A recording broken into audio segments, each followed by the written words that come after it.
바닷물이 왜 짤까요? 아시는 분, 바닷물이 왜 짤까요? 사람들이 그 이유를 잘 모르죠. 그래서 아마 옛날 사람들에게는 이런 동화가 전해져 왔던 것 같아요. 옛날에 나무꾼이 있었죠. 보통 나무꾼들은 마음씨가 착해요. 그죠? 마음씨 착한 나무꾼이 있었는데, 이 나무꾼이 산에서 나무를 하다가 그만 쓰러져 누워있는 할아버지 한 분을 보게 되었어요. 근데 이 마음씨 착한 나무꾼이니까 어떻게 했겠어요? 이 할아버지를 가서 도와주었죠. 먹을 것도 주고 기운도 차리게 그 할아버지를 도와주었어요. 그런데 그 할아버지를 도와주고 나무꾼이 집에 들어와서 그날 밤에 잠을 자는데 꿈을 꾸게 되었어요. 꿈속에 할아버지가 벙 하고 나타나가지고, 근데 나타날 때는 다른 모습으로 나타나죠. 아주 그냥 머리카락도 길게 해가지고 신선 같은 모습으로 탁 나타나가지고, 이 할아버지가 뭐라고 얘기를 하면 저기 있는 나무 아래를 한번 파보아라, 이렇게 이야기를 하는 거예요. 꿈이 너무 생생해가지고 이 나무꾼이 다음날 아침에 일어나서 산에 올라가서 그 나무 밑에를 땅을 한번 쫙 파봤죠. 뭐가 나왔대요? 어른들은 아시나요? 뭐가 나왔죠?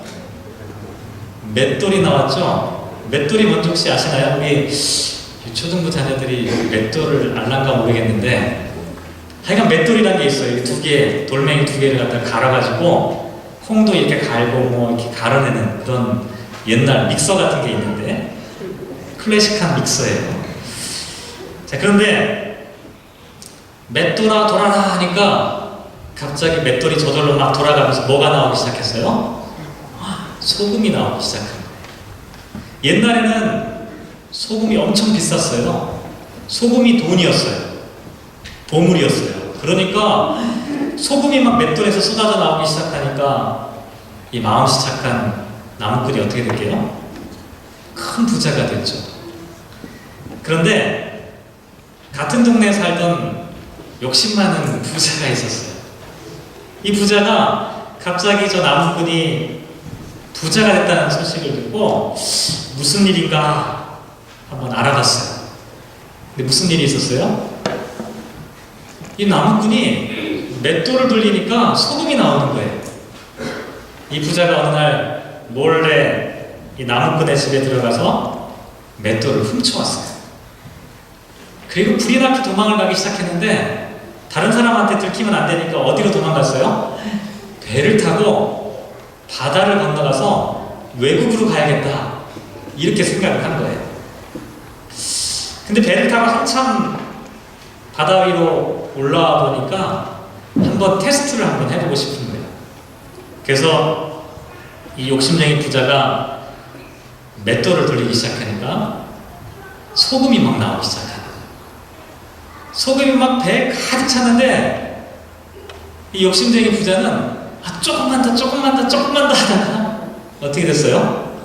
그만 배와 함께 바닷속으로 가라앉아 버리고 말았죠.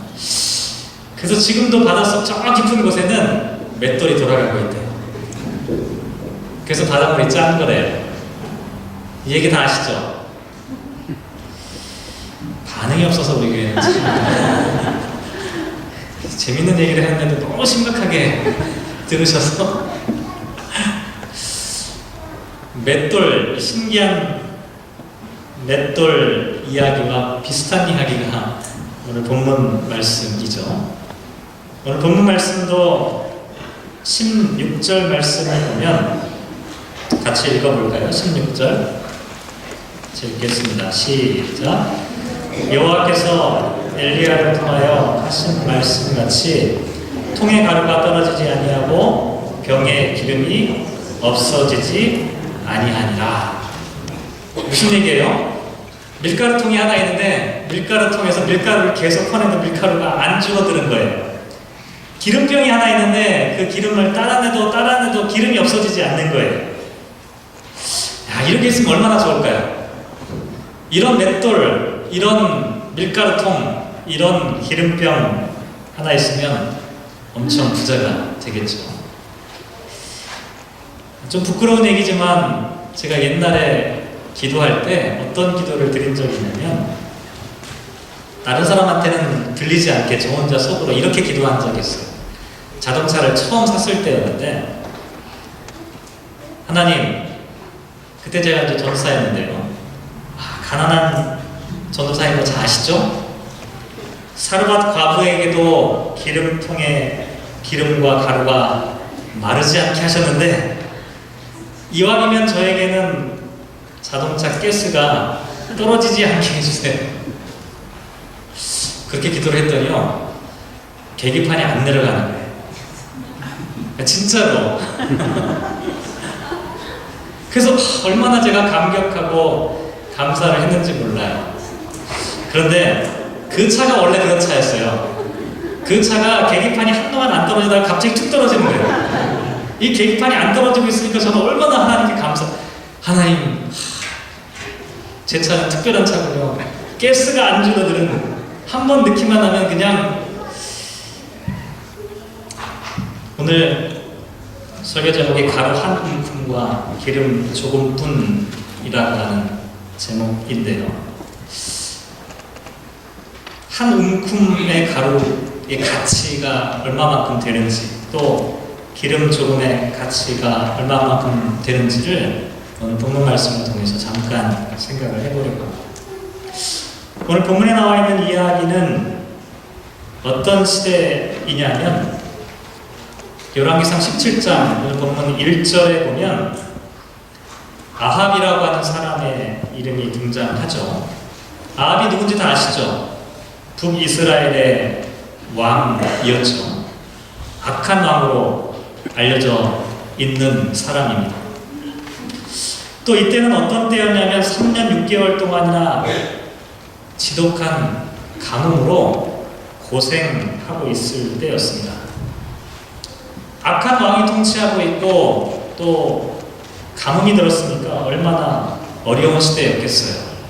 그래서 하나님께서는 하나님의 말씀을 전할 하나님의 일꾼을 부르셨어요. 그 사람이 누구였냐면 엘리야라고 하는 선지자였는데요. 엘리야라고 하는 선지자는 본격적으로 사역을 시작하는 때가 17장은 아니고 사실은 18장부터 본격적인 사역을 시작을 하게 되는데 17장에서는 엘리야가 사역을 본격적으로 하기 전에 하나님께서 엘리야를 훈련하시고 또 여러 가지 경험을 하게 하시는 그런 과정이라고 할 수가 있습니다. 하나님께서 어떤 훈련을 엘리야에게 하도록 하셨냐면 맨 처음에는 요단 앞에 있는 그릿 시냇가라고 하는 곳으로 엘리야를 보내셨습니다. 거기에 가서 참 어이없게도 까마귀가 날라다주는 떡과 고기 그리고 시냇물을 마시면서 살도록 하셨어요. 왜 이런 훈련을 하나님께서 엘리야에게 하셨을까요? 제가 생각해 보기에는 엘리야가 사람들에게 의존하지 않도록 오직 하나님께만 의존하도록 하기 위해서 이렇게 하신 것이 아닐까, 이런 생각들을 해보게 되는데, 근데 문제는 그 시냇물도 말라버렸어요. 그러자 하나님께서 엘리야에게 뭐라고 말씀하셨냐면 그게 9절 말씀인데요. 9절 같이 한번 읽어볼게요. 9절 시작. 너는 일어나 시돈에 속한 사르밧으로 가서 거기 머물라. 내가 그곳 과부에게 명령하여 내게 음식을 주게 하였느니라. 이렇게 말씀하셨어요. 어디로 가라고요? 시돈에 속한 사르밧. 헬라어로 이 사르밧은 사렙다예요. 사렙다 과부. 신약에는 사렙다라고 되어 있죠. 그런데 구약에서는 사르밧이라고 표현을 하고 있는데 똑같은 지역입니다. 여기가 어디냐면 두로와 시돈, 지금의 레바논이 위치하고 있는, 레바논이라고 하는 나라가 지금 있는 곳이 바로 그 두로와 시돈 지역인데 지중해 연안에 위치하고 있죠. 그런데 그 위치가 중요한 게 아니라 이 도시는 아합의 아내인 이세벨의 아버지가 통치하던 그런 땅이었어요. 시돈 땅이, 아합의 아버지가 시돈의 왕이었다는 거죠. 북이스라엘에서 가장 악한 왕이 누구냐면 아합 왕이에요. 근데 아합 왕이 왜 악한 왕이 될 수밖에 없었냐면 그 이유를 열왕기상 16장 31절에 보면 시돈 사람의 왕 엣바알의 딸 이세벨을 아내로 삼고 가서 바알을 섬겨 예배하였기 때문이다. 이렇게 말씀하고 있습니다. 다시 말씀드리면 아합이 악한 왕이 될 수밖에 없었던 것은 결혼을 잘못했어요. 누구랑 결혼했냐면 이세벨이랑 결혼했는데 그 이세벨이라고 하는 여자는 어떤 사람이었냐면 시돈 땅을 다스리는 엣바알의 딸이었어요. 자기 이름에 바알이라고 하는 이름을 집어넣었던 그런 왕이었어요. 그래서 그 이세벨을 통해서 북이스라엘에 바알 신앙이 수입되기 시작한 거죠. 그때부터 이스라엘은 급격히 타락하게 되는 거예요. 어쨌든 그 땅으로 가라고 말씀하셨어요. 그 땅에서 누구를 만날까요? 만난 사람이 과부였습니다. 성경에서 과부는 사회 경제적으로 가장 가난하고 약한 사람을 상징하는 표현입니다. 특별히 이 사르밧 과부라고 하는 사람은 어떤 상태에 있었냐면 10절을 보면 무엇을 하고 있냐면 나뭇가지를 줍고 있었어요. 나뭇가지를 주워서 뭘 하려고 했을까요? 두 가지 가능성이 다 있어요. 하나는 땔감을 구하기 위해서 나뭇가지를 구했을 수도 있고요.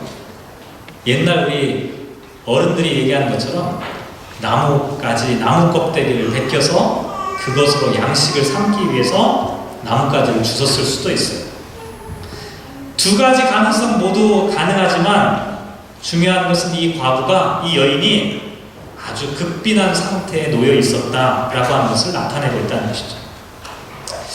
하나님은 엘리야를 지금 훈련시키고 계시는데 맨 처음에는 까마귀가 가져다주는 음식을 먹게 하셨고 그 다음에는 우상의 본거지라고 할 수 있는 이세벨의 고향으로 가게 하셨고 거기에서 가장 가난한 한 과부를 만나게 하셨는데 그 과부에게 빌부터 먹게 하셨다는 것이죠.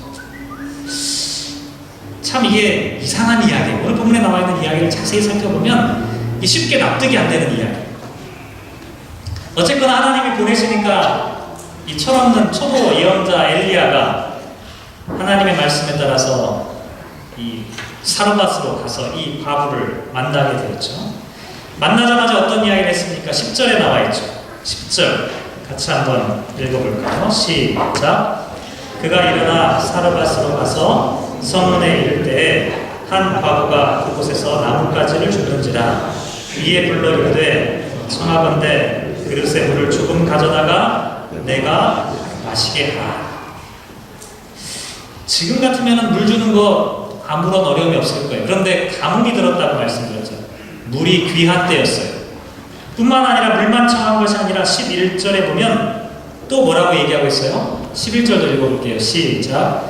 그가 가지러 갈 때에 엘리야가 그를 불러 이르되 청하건대 내 손에 떡 한 조각을 내게로 가져오라. 물을 달라고 하는 것도 보통 일이 아닌데 떡 한 조각을 나에게 가져오라.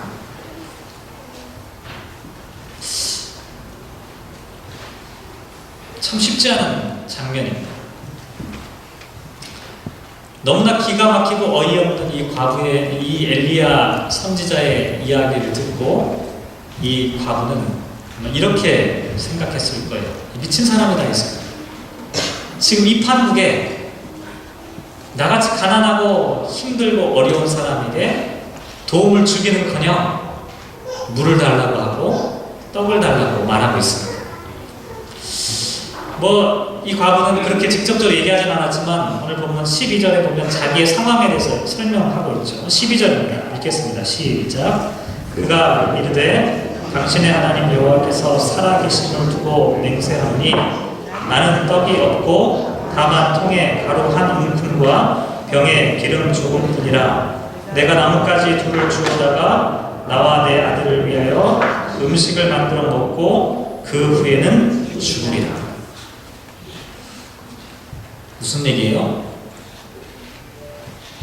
지금 마지막 음식을 하나밖에 없는 아들과 함께 나누어 먹고 목숨을 끊으려고 자살하려고 마음을 먹고 있었다는 거예요. 지금 그런 상황인데 엘리야가 와서 뭘 달라고요? 나에게 불을 갖고 와라. 떡을 가져와. 그런데 참 이상하게도 그 다음 15절의 말씀에 보면 이 여인이 가서 엘리야의 말대로 하였다. 이렇게 기록하고 있어요. 어떻게 이 여인이 그렇게 할 수 있었을까요? 어떤 사람은 이렇게 생각할 수도 있어요. 아, 이 여인이 하나님을 아주 잘 믿었던 모양이다. 그런데 그렇지 않아요. 이 여인은 하나님을 알지도 또 믿지도 않았던 사람이었어요. 왜냐하면 조금 전에 설명드린 대로 이 여인이 살던 사르밧이라고 하는 이 동네는 이세벨의 고향이었어요. 바알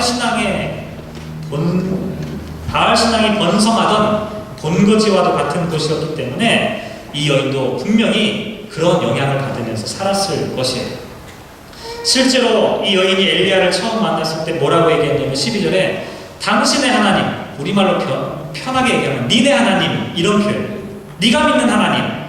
그래, 너 하나님 잘 믿지? 네가 믿는 하나님, 이런 표현이라고. 하나님을 믿는 사람이 아니었어요. 하나님을 받아들이고 인정하는 사람이 아니었어요. 나중에 오늘 본문에 있는 이야기 다 끝난 다음에 24절로 넘어가면 나중에서야 이 여인이 뭐라고 고백하냐면 이 여인이 엘리야에게 이르되 내가 이제야 당신은 하나님의 사람이시요 당신의 입에 있는 여호와의 말씀이 진실한 줄 아노라 이렇게 이야기해요. 거기 이제야라고 하는 표현이 나와 있어요. 그 전까지는 몰랐다는 거예요. 이제야라고 하는 것은 뭐냐면 엘리야를 통해 가루가 끊어지지 않는 사건을 경험하고 또 자기 아들이 죽었는데 그 죽은 아들을 엘리야가 그 몸 위에 덮고 다시 그 아들을 살려내는 사건이 있은 다음에 이 여인이 했던 이야기. 그 사건이 끝난 직후에야 아, 이제 내가 하나님이 당신과 함께 하신다는 사실들을 알겠다라고 이야기를 했다는 거예요. 다시 말씀드리면 지금 이 상황까지는 이 여인은 하나님에 대해서 몰랐다는 거예요. 하나님을 알 수 없었고 하나님을 믿을 필요도 없었던 상태였다는 것이죠.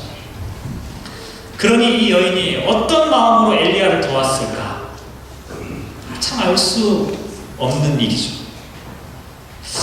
이 본문을 보면 엘리야는 무슨 마음으로 그 여인에게 떡을 달라고 했을까? 이것도 참 이해하기가 어려워요. 떡을 준 사람이나 떡을 달라고 한 사람이나 참으로 수수께끼 같은 이야기가 오늘 본문 가운데 들어있죠. 그 이유를 조금 더 깊이 생각하게 해보기 위해서 두 사람의 대화를 다시 한번 좀 추적해 볼 필요가 있는데요. 13절을 한번 보시면 좋겠어요. 13절에 보면 바로 앞에 12절에 이 여자가 내 아들과 함께 먹고 죽겠다 이렇게 이야기를 하자 그 다음에 답변이 13절에 엘리야의 답변이 나와 있는데요. 13절 앞부분을 보시면 엘리야가 그에게 이르되 두려워하지 말고 가서 내 말대로 하려니와. 저는 처음에 이 본문을 잘못 읽었어요. 어떻게 읽었냐면 두려워하지 말고 가서 엘리야 내가 하는 말대로 한번 해봐라 이렇게 이해하는 줄 알았어요. 그래서 여러분 성경을 한번 자세히 보세요. 엘리야가 지금 뭐라고 하고 있어요? 두려워하지 말고 가서 내 말대로. 여기 내 말대로는 너의 말이잖아요. 무슨 얘기입니까? 이 여자가 지금 무슨 말을 했어요? 마지막 남은 음식을 만들어 먹고 죽겠다고 얘기했잖아요. 그러니까 엘리야가 그 말을 듣고 뭐라고 했냐면 그래 두려워하지 말고 가서 한번 먹고 죽어봐 라고 얘기를 하는 거예요. 엘리야가 보통 사람이 아니더라고요. 저는 간이 작아가지고 정말 어떤 사람이 막 극도의 고통 가운데 있는데 에이 내가 이 마지막 이걸 그냥 이러고 내 목숨을 끊어야지 이러는데 어떤 사람이 그 사람한테 한번 해봐 이렇게 얘기할 수 있는 사람이 누가 있겠어요? 저는 그 말씀을 처음에는 아니 그러지 말고 내 말대로 한번 해보라니까 이렇게만 이해했다니까요. 근데 그게 아니었어요. 어쨌든 그러면서 13절 후반부를 보면 또 뭐라고 이야기하냐면 먼저 그것으로 나를 위하여 작은 떡 한 개를 만들어 내게로 가져오고 그 후에 너와 내 아들을 위하여 만들라 이렇게 말을 했어요.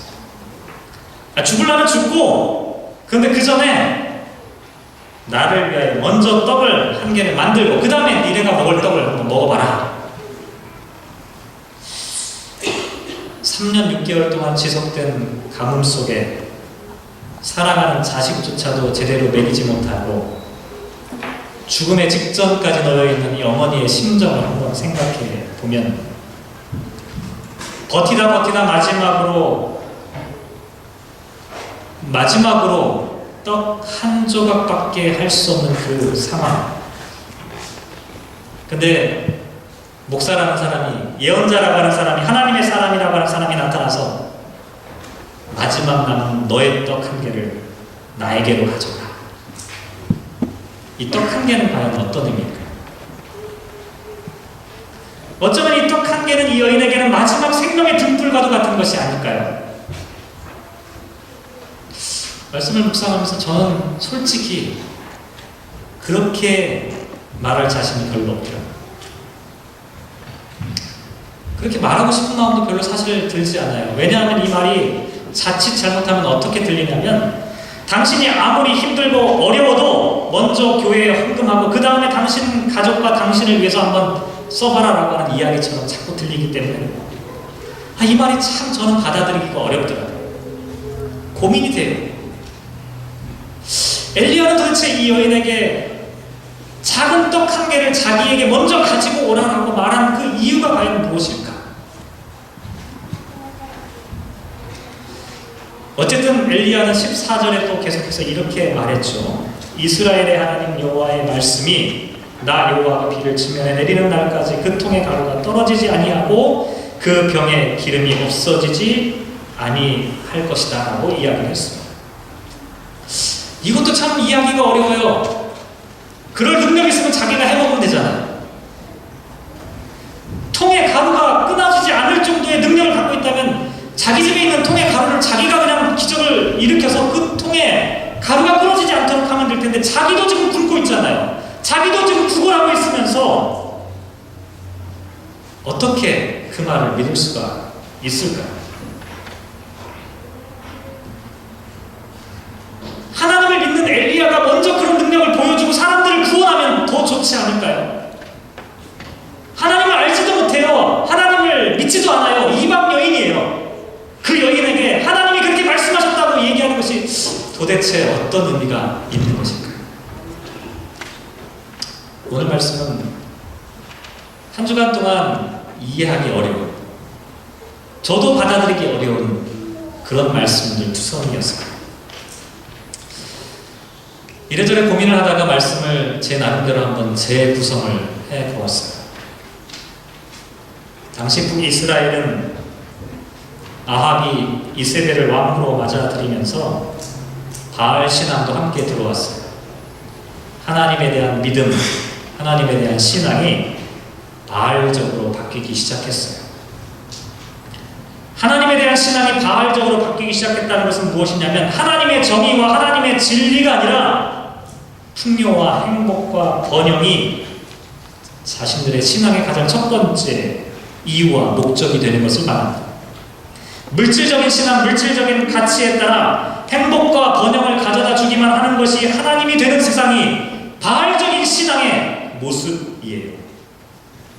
그런데 엎친 데 덮친 격으로 가뭄으로 살기가 어려워졌어요. 세상은 각박해졌고 더 철저하게 자신의 이해관계에 따라 사람들이 살아가기 시작했어요. 오죽하면 엘리야가 요단 앞 그릿 시냇가에서 머물고 있을 때 이스라엘 백성 중에 아무도 엘리야를 도와주는 사람이 없었어요. 오죽하면 하나님은 까마귀들을 시켜서 그에게 먹을 것을 주게 하셨어요. 그런데 그마저도 더 이상 감당할 수 없게 되었죠. 시냇물이 말라버려서 더 이상 그곳에 머물러 있을 수가 없게 된 거죠. 그러자 엘리야는 이곳저곳을 다니면서 사람들에게 말하기 시작한 겁니다. 하나님을 믿는 여러분이요, 청하건대 그릇에 물을 조금 가져다가 내게 마시게 하십시오. 하나님을 잘 알고 있는 여러분들이요, 청하건대 당신의 손에 있는 떡 한 조각을 내게로 가져오십시오. 당신의 떡을 함께 나누면 하나님께서 당신의 통이 마르지 않게 하실 것이고 당신의 기름이 떨어지지 않게 하실 것입니다. 엘리야는 같은 동족들의 땅에서 무수하게도 이런 이야기를 많이 외치고 다녔는지 몰라요. 그런데 이스라엘 땅에서는 아무도 마지막 남은 떡 하나를 엘리야에게 나눠주는 사람이 없었어요. 가다 엘리야가 도착한 곳은 하나님을 알지도 못하고 하나님을 섬기지도 않는, 오히려 우상의 근거지라고 할 수 있는 시돈 근처에 있는 한 여인의 집에까지 오게 된 거죠. 과부였고 자신도 힘들어하는 죽음 직전에 놓여 있는 한 여인이었죠. 엘리야는 사르밧 과부에게도 똑같은 말을 했어요. 물을 조금 가져다가 내게 마시게 하고 떡 한 조각을 내게 주십시오. 아마 엘리야는 별다른 기대를 하지 못했을 겁니다. 이 여인도 지금까지 만났던 사람들과 똑같은 반응을 보이리라고 생각을 했던 것이죠. 왜냐하면 이 사람들은 하나님을 알지도 못하고 하나님을 믿지도 않는 사람들이니까 자기를 위해 마지막 생명의 떡을 나눠줄 리가 없다고 생각을 했던 것이죠. 그런데 죽음 직전에 있던 이 여인이 엘리야의 말을 듣고 떡 한 조각을 엘리야를 위해 만들어 주었어요. 하나님을 믿고 선민이라고 자부하는 사람들 중에는 어느 누구도 엘리야에게 떡 한 조각을 주는 사람이 없었는데, 이방 여인 과부가 죽음 직전에 떡 한 조각을 엘리야에게 내밀었던 것이죠. 그러자 놀라운 기적이 일어난 거예요. 자신의 마지막 생명을 엘리야에게 준 여인에게 하나님이 약속하신 축복이 새로운 생명으로 그에게 주어진 것이죠. 앞에서 열왕기상 17장에 나와 있는 이야기는 엘리야를 훈련시키는 과정이라고 말씀을 드렸습니다. 사람을 의존하지 않도록 까마귀에게 먹을 것을 공개받게 하셨는데, 이제는 이방 여인에게서 하나님의 희망을 보게 하시는 거예요. 아무도 하나님의 말씀대로 살지 않는 세상 가운데서, 아무도 하나님에 대한 기대와 소망을 갖지 않는 세상 가운데서, 바알적인 신앙과 바알적인 생각으로만 가득 차 있는 이 세상 가운데서 자신의 생명의 떡 하나를 나눠줄 사람이 없을 거라고 생각하고 낙심하고 포기했던 엘리야에게 여전히 자신의 생명의 떡을 나누는 사람이 있다는 것을 엘리야에게 경험하도록 하신 거겠죠. 이번 주 성서일과 말씀을 보면 과부의 이야기가 또 등장합니다. 이게 마가복음 12장에 나와 있는 과부의 이야기입니다. 예수님께서 성전에 들어가셔서 헌금 보따리 앞에서 탁 주저앉아서 누가 헌금하나 쳐다보고 계셨어요. 많은 사람들이 헌금을 했죠. 부자들은 헌금을 많이 했어요. 그런데 예수님의 눈길을 끄는 한 여인의 모습이 있었죠. 그 여인이 과부였습니다. 이 과부가 얼마에 헌금을 했냐면 2렙돈, 곧 한 거두란트를 헌금하였어요. 2렙돈이라고 하는 것 언젠가 한번 말씀드렸는데, 지금 우리 돈으로 환산하면 쿼러 하나 정도에 불과한 돈이에요. 쿼러 하나가 이 여인에게는 어떤 의미가 있는 돈이었냐면, 마가복음 12장 44절에 보면 이 과부는 그 가난한 중에 자기의 모든 소유, 곧 생활비 전부를 넣었다, 이렇게 말합니다. 다시 말씀드리면 이 쿼러 하나가 이 여인의 하루 생활비, 하루 생존할 수 있는 마지막 돈이었다. 어쩌면 열왕기상 17장에 나와 있는 이 사르밧 과부와 별반 다르지 않은 상황이라고 할 수가 있습니다. 예전에 이 부분으로 설교를 한번 했던 기억이 납니다. 예수님께서 이 가난한 과부의 헌금을 칭찬하신 이유가 무엇일까요? 헌금은 많고 적고가 결코 중요하지 않고 그 가운데 희생이 있느냐가 중요하다고 말씀을 드렸습니다. 구약시대의 희생 제물이나 제사를 영어로 sacrifice라고 번역을 하잖아요. 히브리서에서도 제물과 희생은 같은 단어로 되어 있습니다. 왜냐하면 제물은 곧 희생이고 희생이 곧 제물이기 때문에 그래요. 그런 의미에서 희생이 없는 헌금은 헌금으로서의 의미가 사실상 없어요. 예수님은 그 가난한 과부의 두 랩돈 쿼러 하나에서 희생을 보시는 거죠. 근데 사실 이 이야기에서 더 중요한 것은 어떤 거라고 말씀드렸냐면 마가복음 12장에 나와 있는 이야기가 마가복음 13장에 나와 있는 사건과 연결되어지기 때문에 중요하다고 말씀드렸어요. 마가복음 13장은 어떤 사건이 연결되어져 있냐면 예수님께서 성전을 바라보시면서 이렇게 말씀하셨어요. 돌 위에 돌 하나도 남지 않고 다 무너지게 될 것이다. 다시 말씀드리면 12장까지 나와 있는 이야기를 통해 보면 사람들이 헌금을 많이 하고 가난한 과부가 정성을 다하여 희생하며 헌금을 드린다 할지라도 과거의 낡은 성전은 무너지게 되어 있다는 거예요. 이제 새로운 성전이 세워지는 시대가 도래하고 있다는 거예요. 그 성전의 시대는 어떤 시대냐면 사람들이 내는 헌금을 통해서 물질을 통해 지탱되는 그런 성전이 아니라 스스로 제물이 되신 예수님을 통하여 세워지는 새로운 성전의 시대라고 하는 것이죠. 결국 참다운 헌금과 참다운 제물은 물질의 가치에 있는 것이 결코 아니었어요. 예수 그리스도께서 자신을 제물로 드리신 것처럼 우리도 우리의 삶을 제물로 십자가에서 남김없이 사랑을 쏟아 부으신 것처럼 그런 사랑을 우리가 하나님께 드리는 것, 이것이 참된 교회의 기초가 되어진다고 말씀하셨던 거죠. 지난번 당회 수련회를 우리 장로님들과 함께 이 수구 쪽으로 다녀왔어요. 갔다가 원래 계획에는 없었는데 갤로핑구스 트레일을 옆에 지나가다 보니까 펜털로스라고 하는 어떤 그 계곡 같은 데가 하나 있었는데요. 거기를 가다가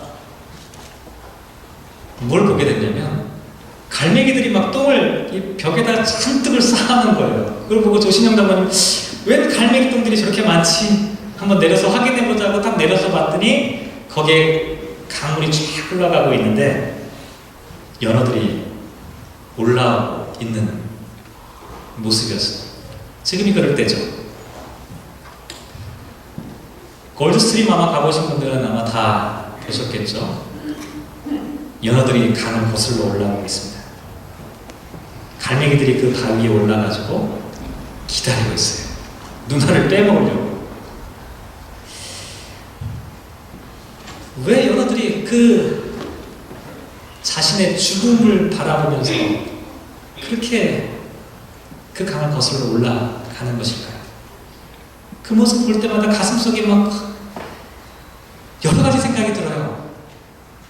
아니 올라가면 죽는데 자기를 죽일 갈매기들이 눈앞에 지금 기다리고 있는데 이유는 단 한 가지죠. 자신 생명을 주고 새로운 생명을 얻기 위해서. 사르밧 과부가 마지막 떡 한 조각을 엘리야에게 준 것은 떡 한 조각에 불과한 것이 아니었죠. 그것은 사르밧 과부의 생명이었습니다. 사랑하는 아들의 생명이었어요. 하나님께서는 당신의 독생자를 이 땅에 보내셨어요. 그리고 독생자의 생명을 단번에 제물로 드리셨어요. 왜냐하면 생명으로 생명을 얻기 위해서죠. 배부른 사람에게는 작은 떡 한 조각과 동전 두 입이 별다른 가치가 없을지도 모릅니다. 하지만 사르밧 과부에게 작은 떡 한 조각, 가난한 과부에게 두 랩돈은 우리가 상상할 수 없는 생명의 가치가 그 안에 담겨져 있는 거죠. 설교를 시작하면서 소금이 나오는 맷돌 이야기를 말씀드렸습니다. 왜 가난한 나무꾼에게 맷돌은 소금을 가져다주고 부자가 되었지만 욕심쟁이 부자에게는 바다에 가라앉는 소금이 된 것일까요? 왜 제가 자동차 가스를 비우지 않고 계속 채워달라는 기도는 왜 응답되지 않는 것일까요? 어쩌면 이런 이유 때문이 아닐까요? 사랑과 희생이 없이 얻어진 맷돌은 어쩌면 그 사람에게는 재앙이 될 수도 있기 때문입니다. 지난 금요일에 안셀름 그린의 책 참 소중한 나 뒷부분을 함께 읽고 이야기하는 시간이 있었습니다. 그 책의 맨 마지막에 안셀름 그린 신부가 이런 글을 남겨놓았어요. 수도의 한 형제가 내게 다가와 200명의 수도자로 구성된 공동체를 변화시키기 위해서는 3명의 헌신과 사랑만 있어도 충분하다고 말한 적이 있다. 한 민족 전체를 하나님의 사랑으로 채우는 데는 하나님의 사랑으로 물든 사람 30명만 있어도 충분할지 모른다.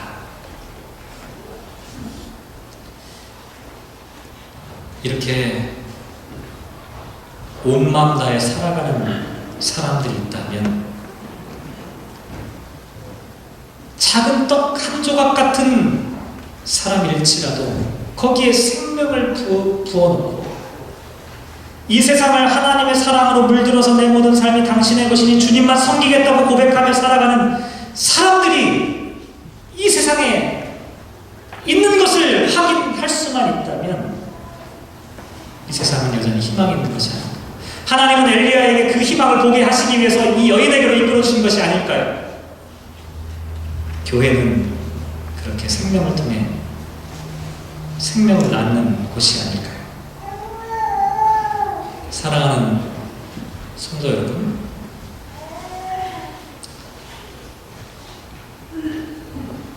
하나님께 예배하는 우리가 하나님 앞에 나와서 작은 떡 한 조각, 2 렙돈을 하나님께 드린다고 하는 의미가 무엇인지 오늘 함께 생각해 봤으면 좋겠습니다. 그 속에 저와 여러분의 생명을 담아 하나님께 드려질 때 하나님 우리에게 참된 생명으로 우리의 삶을 이끄시는 것이 아닐까. 이 세상 가운데 필요한 것이 바로 그 작은 떡 한 조각을 하나님께 드리는 그런 사람들의 모습이 아닐까 생각해 보았습니다. 간절히 바라기는 사랑하는 우리 모든 성도들이 그와 같은 사람들이 되시기를 주님의 이름으로 기원합니다. 기도하겠습니다.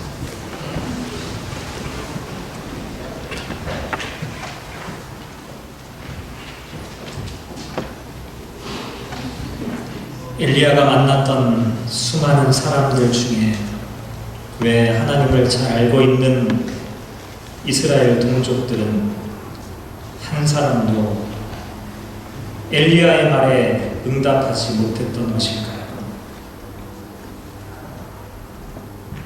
왜 하나님을 잘 믿는다고 하는 제사장들은,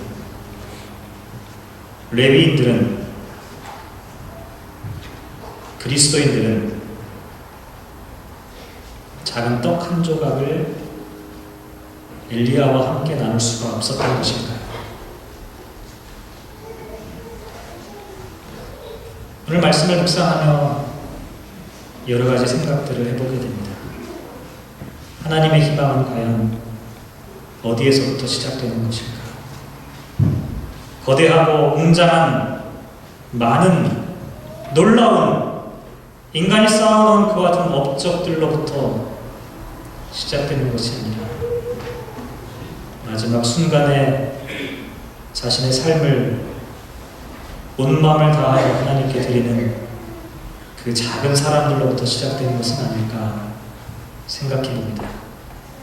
간절히 바라기는 우리가 그와 같은 사람들로 기억되어지기를, 우리의 남은 생애를 그와 같은 삶으로 살아갈 수 있도록 우리를 인도하여 주시옵소서.